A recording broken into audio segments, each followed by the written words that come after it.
Maybe we will just have some 5 minutes of interaction, and I just trying to understand how much of the how much you are able to understand, whether it is complex or sufficiently simple, moderate. Though that I want to get, and based on that I can also maybe structure the rest of the classes.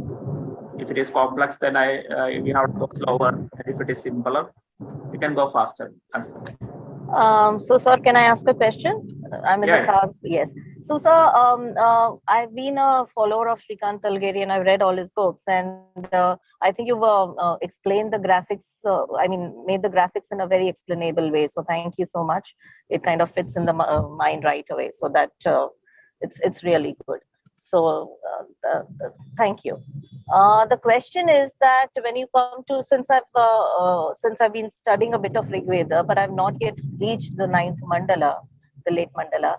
So when we say that all the suktas are about Soma, so are these suktas the ones that are already available in the other early family and the late family mandalas, or these are totally new suktas?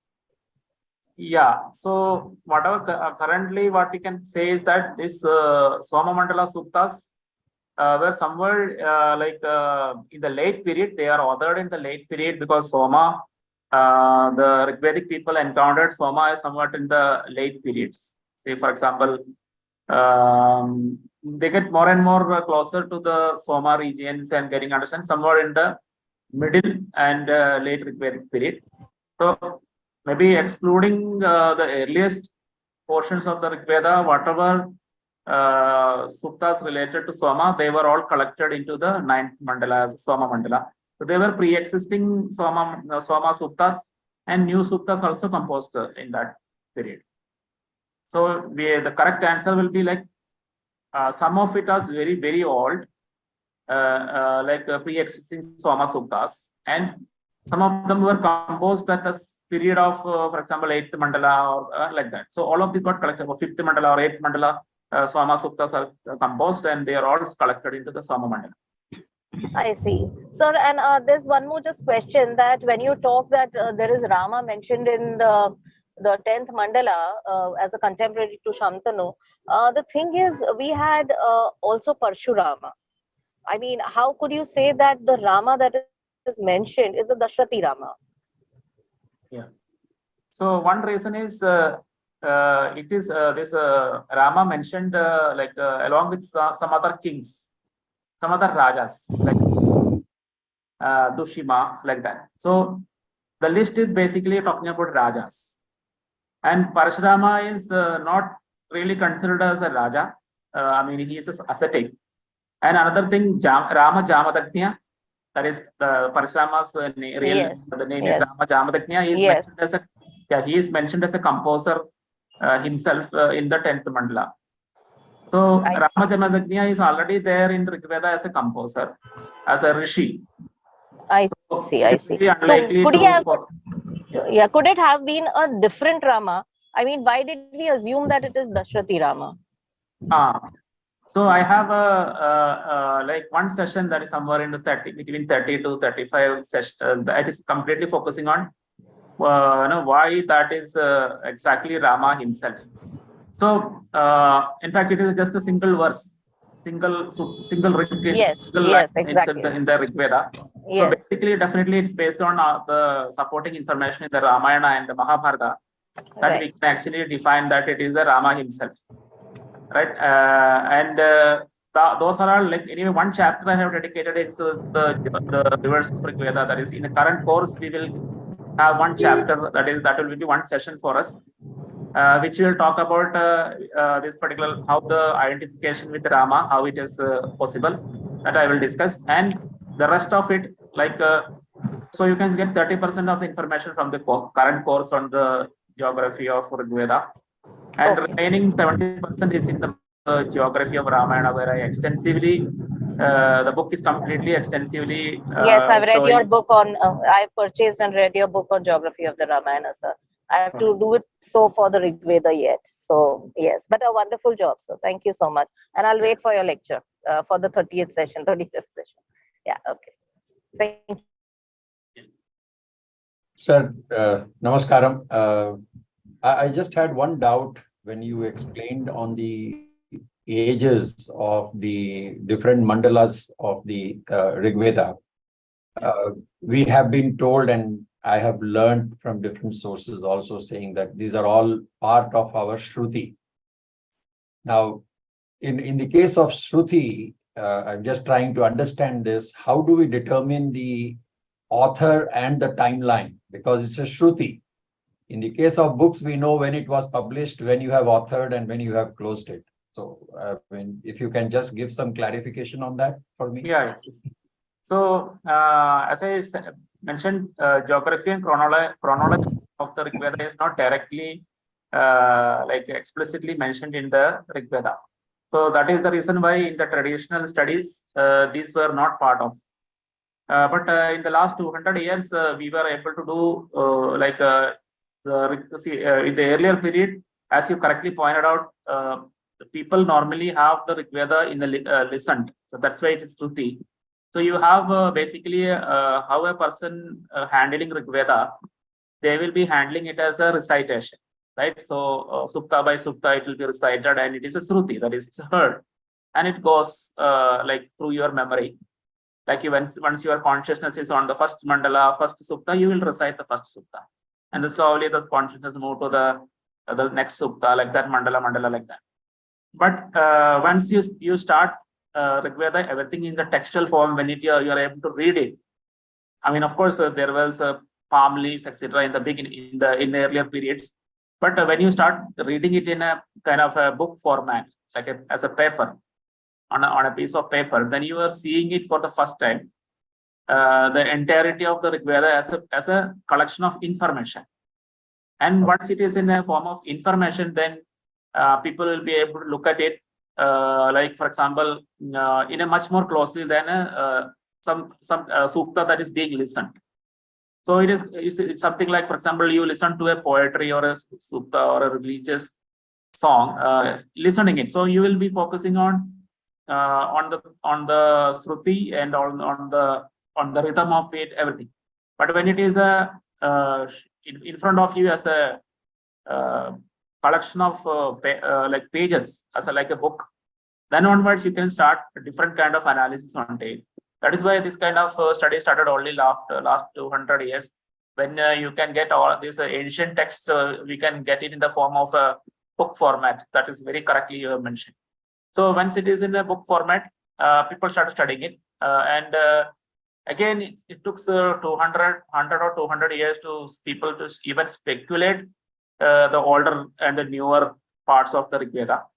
So before Talagiri came, at least the scholars who have studied, they could understand that there is an older parts of Ṛgveda and a newer parts of Ṛgveda. So this is mainly because the older parts, the word structure was very different and archaic than the newer parts. Just one example is the word Kuru. So the Kuru, the older Ṛgveda, you will get the word Krunu for there's a verb for to do, like that, action, the verb of action, Krunu. And later in the late Ṛgveda, it becomes Kuru. So similarly, so many such words are there, which are older and newer. So word, the morphology of the word is one way you can understand what is older, what is newer. And Talagiri has also done a much deeper analysis, because he knows the father-son relationship of people, rishis, as well as the ancestor-descendant relationship of the kings and rishis.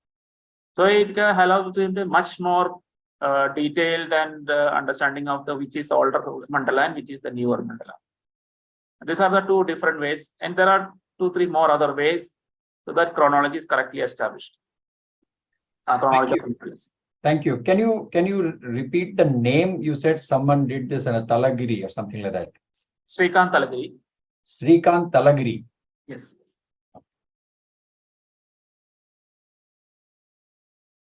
Yeah. So I think any other questions, and whether whatever I discussed today, is it like complex, simple, or medium? Because based on that feedback, I will be able to go faster or slower. Hello, sir. Am I audible to you? Yeah, yes, yes. Yeah, sir. It was kind of moderate, not very simple, but not very difficult to understand. Just appropriate as we wanted to learn these complex texts. Okay. My question is a bit different from Ṛgveda because I started studying from Upanishads. So, any comment which you can make on relation between Vedas and Upanishad, or your outlook on? Yeah, yes. See, you are not very different. Like even I have started understanding Rig Veda starting with the Upanishads. Yeah, Upanishads is like Brahm, Upanishad is something like a stepping a step towards the climbing into the Ṛgvedic analysis.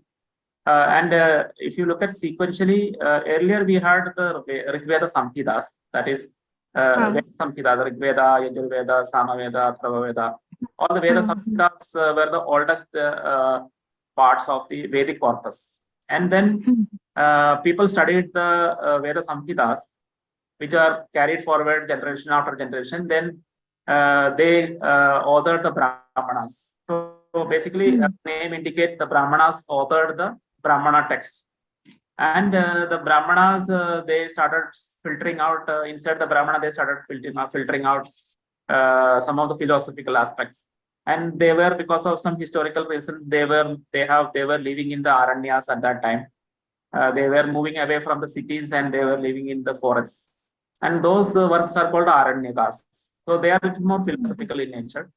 And the distilled version of the Aranyakas is the Upanishads. So a little more closer to the they just have this Ṛgvedic, some of the Ṛgvedic suktas like Nasadiya Sukta, Purusha Sukta, so many such suktas in the 10th mandala already exhibit qualities of philosophy. But no more amount of philosophical insights were gathered when it is slowly evolved into Brahmanas, Aranyakas, and Upanishads. So in the Upanishads, everything is in crystal clear Vakyas, like I mentioned, Aham Brahmasmi, Tattvamasi, Prajnanam Brahma, like that. Very clear, crystal clear Vakyas are in the Upanishads. And any person who studies the Upanishad, even Bhagavad Gita is considered as a gateway into the Upanishads. So a person who studies Bhagavad Gita, they can slowly move to a bigger. Bhagavad Gita is around 700 verses. I mean, yeah, 700 and into 18 adhyayas, etc. So Upanishads are much more larger than that. So person can go through Bhagavad Gita, and that is a gateway to Upanishads. And they can study the Upanishads, then they slowly go to Aranyakas, Brahmanas, and finally reach the Veda, the Ṛgveda Samhitas. That is one way of going into the Ṛgveda as a philosophical text of literature and philosophy and religion. So that is one way of looking at the Ṛgveda. Thank you, sir. Thank you for your comment. So if you can just in the WhatsApp group post the name of possible authors, books which we can buy, because might be that today we are listening to you and then maybe tomorrow we forget the name of authors. So yeah, so the one book I'm suggesting is the Rivers of Ṛgveda, which is the book which I have authored, which I am actually using for this particular course. okay. And then you can also look at Srikant Talagiri's book, that is Ṛgveda Historical Analysis. Okay. And then there is a Ṛgveda and Avastha, the Final Evidence. These are the two other books I will recommend because it is a foundation for the book. Yeah. And you can put the name in the WhatsApp group so that we can order it directly from. Yeah, yes. So Suraj ji will be able to share it, the links to the WhatsApp. Sure. Yeah. Hello, Namaskaram, sir. Yeah. Can you hear me? Can you hear my voice? Yeah, yes. Sir, my name is Somnath, and I'm just very like a fresh page in Ṛgveda. So I'm someone who's just started learning this.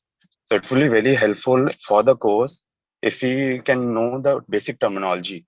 Like there are a lot of terminologies which you use, and you have explained very well. Like the graph, I was almost from zero. I could understand something which you told, but there are a lot of terminologies which I have no idea. So basics terminology, if you can, whenever you say, if you can explain at least a line about that. So it will be very helpful for someone who is learning it as a fresh page, someone who doesn't know a lot about the background. Yeah, definitely. So today we have introduced only maybe a handful of terminologies for 4 or 5, 6. But maybe next session we will repeat again all of them, like Rik, Sutta, Mandala, like that. So those we will again revise in the next session. And Sure, sir. and what I understood is that maybe because I cannot directly engage in the WhatsApp because of some time constraint, etc. So any kind of specific questions coming in the WhatsApp, I will be able to get it to Surajji and now try to answer that in the subsequent sessions. Right. Thank you so much, sir. Pranav. Jai Shri Ram. I'm Sugita here, sir. Am I audible, sir? Yes. Okay. Sir, I'm basically a MA history student. I was a MA history student, and I have a great interest towards studying history. You know that academic books generally touch base on certain points, and Vedas was one of the chapter, both in BA and MA. And here they talk about basically only the cultural part of the people, how they lived, how they conducted yagnas and things like that. But when we finish the course, probably we have been left with so many questions. For example, first thing was, how do we connect the kings during this period? Like, we hear so many names. One name was Shantanu, which you just mentioned, and that was surprising for me. So we could relate Shantanu with the Ṛgvedic age. Since we have seen Mahabharata, Ramayana in the television, it was only a mythical name so far. Now they are all like real people who lived and roamed this earth. So that was very interesting, sir. And the second thing was, like, I have a compelling question, like, is the Aryan invasion theory is true or it is debatable, or how do we understand that? Because no one has concluded it so far, and we've been. I'm trying to finding out on these YouTube whether is anyone talking about this or anything I could refer to understand this.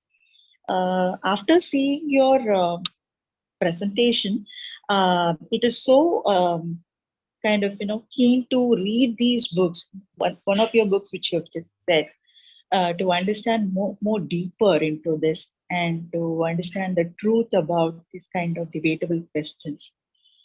So for me, more than people who were talking before me, they were using so much of terminology which I didn't understand, like so many things which you have also mentioned. But I joined this course to basically get my knowledge deeper in certain questions which I always have in my mind. So I think you're doing a great job, sir, and it has been a great opportunity to join your course. That itself, I feel there's some God grace for people who have already joined in your course and continue course till the end. So this is what just I wanted to share with you, sir. Yeah, and you will not be disappointed. What I'm whatever part people who have read my book on Rivers of Ṛgveda said that they were able to understand the Aryan invasion question in a little more better, and they automatically got a conclusion about how much it is true. So this course also will be able to equip anybody with enough intellectual points to evaluate the Aryan invasion theory, whether it is correct or whether it is wrong. So that will be one of the, and this is also one of the stated objective of Amrita University to have this particular program as well. Grateful, sir. Thank you very much. One more question, sir. Just disturbing you again. One more question, sir. The chronology you mentioned, like in a different order, is this chronology useful on developing typical personalities in the means phases, as we went down from one era to another era, and the personalities, the social identities of people have changed, like from the first era to the 10th, first mandala to the 10th mandala.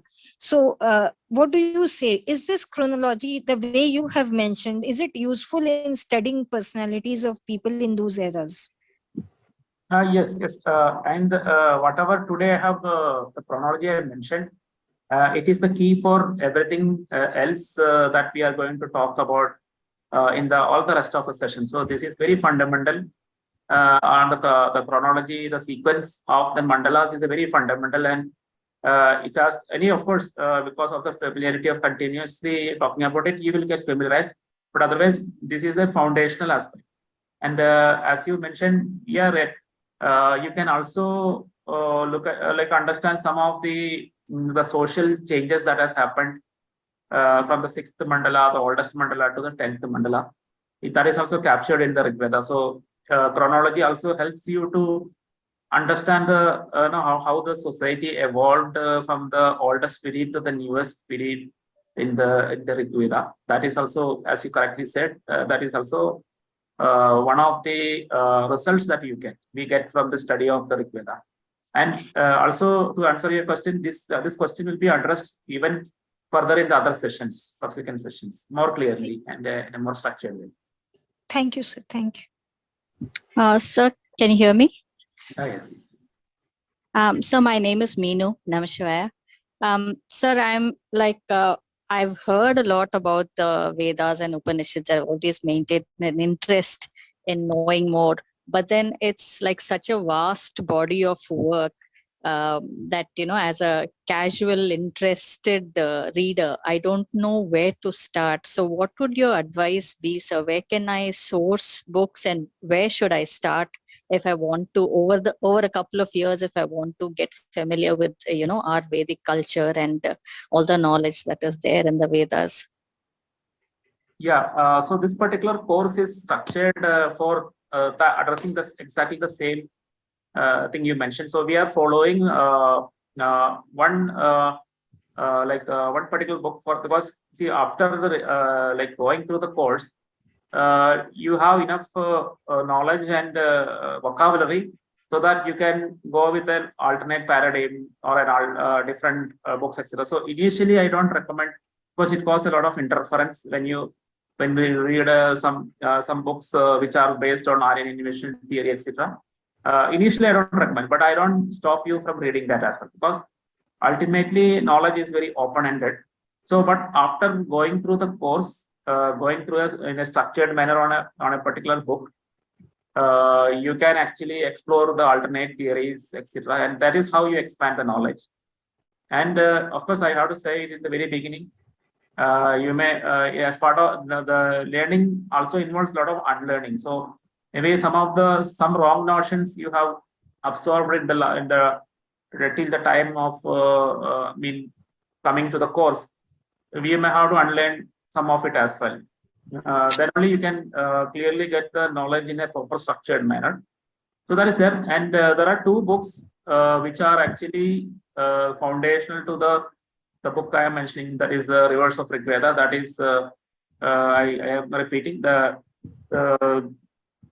Ṛgveda historical analysis by Srikant Talagiri, and Ṛgveda and Avastha, the final evidence from Srikant Talagiri. These two books are actually aligned with whatever sports structure that we have.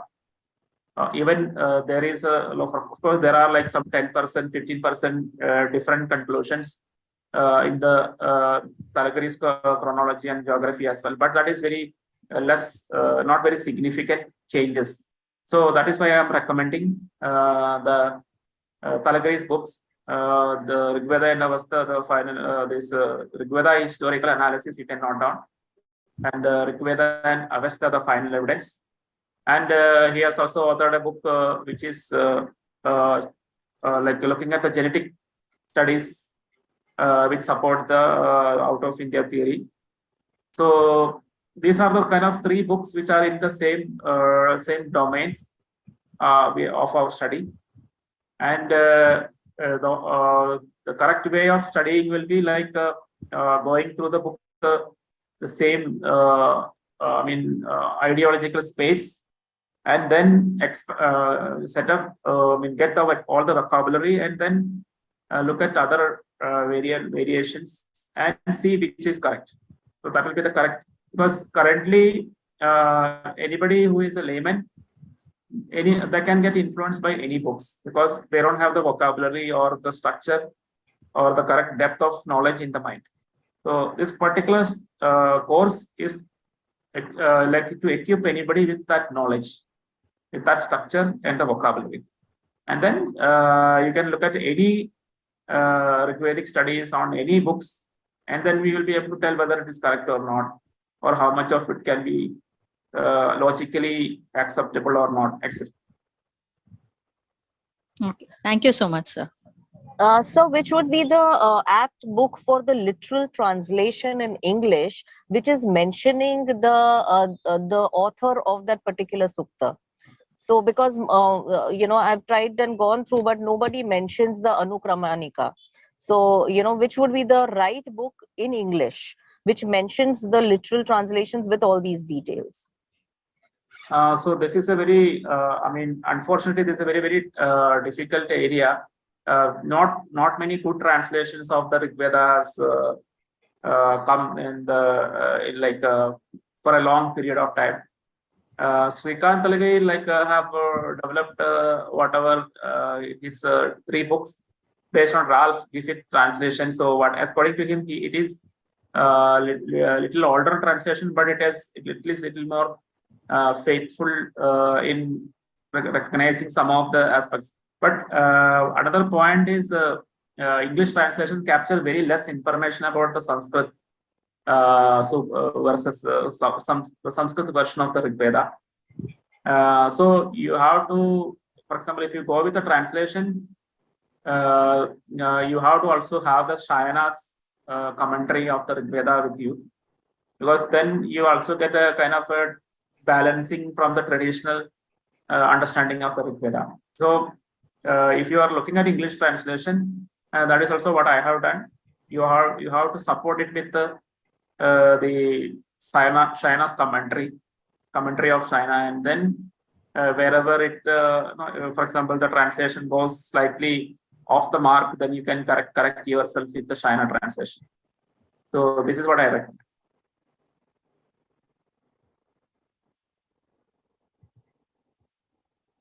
Okay, sir, thank you so much. Only thing is, will Shayana's translation have the Anukramanika? Yeah, yes. Okay, fine. Thank you so much. So I think we can conclude the session and then see you next week.